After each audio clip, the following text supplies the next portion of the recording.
Abusuafo me ma obi biara akwaba ewo OBAAPA recipes eso.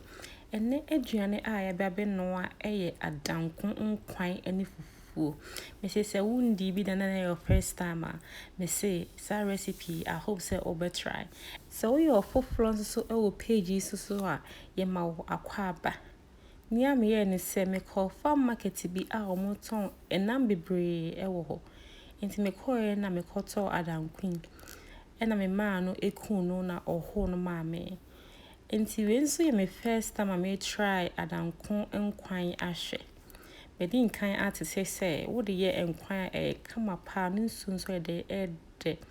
Enti me ma say ne sanity dia me so me try bi ayede ahwe. Because Bruni says seeing is believing. Enti nia me ye ne say me di be fie no me twetwemu mienu na ya aboa no so pa. Ena me use half. Na me half nso ye de ato nchen. Enti ye de enchansen esija so ye na magum. Ye use fresh tomatoes. Ye de eno nso be miensa bi aka ho. Ena ye de ye half jene ato nchen. Ena emeko nso ye de egum sisie. Ya me ye nse sa jene half no me twitwa. Esan se ye na ma ya ho nti ehu hia so be blend. O twitwa na ye kama. Enti me twitwa me jene na me de ade me de chimi nam no ho. Enti ha de na ewie no e be use anoka de na season ayi bi ebetima ma nkwan de ate apo. Enti me use me ginger, me herb seasoning na other spices bi a ewo me pantry. Na me de enchine kakra bi pete ho. Me wie na me de ensu kakra de egu ho. Ana wo se ohun se recipe obi betima use spices bi a. Enti ha na ebo aso ye be na steam be 7 minutes pe. Remember say nam ne din kan yede aho amana ben. Enti no ehu hia say we be na steam yede ache. Enti after 7 minutes no na wo yi toast no wo di tun mo no ene wo meko no ne wo jeni no wo yi sinchen esan say enche wo betwi na wo de egu nkwan nim. Enti ya no a ensohie kama pa. Enti ne mama ne huye. Enti me de be half bi ebegu nkwan no ho.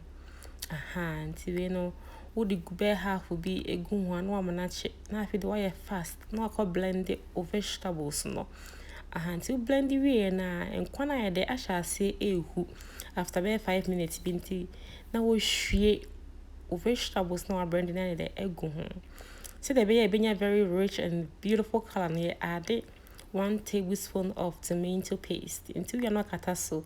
Now with the operkese, omeko, nkuma, the obi aka ho no wo boaso. No man at ne boase who bear 45 minutes. And after 45 minutes, no one I am ready, I am fair, I am dead. And anybody fufu.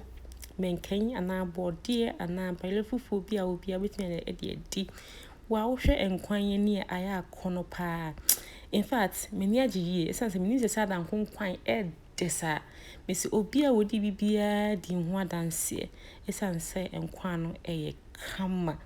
Abusiafo I hope say adwane obi bi ewufie ama obusiafo ya de edi.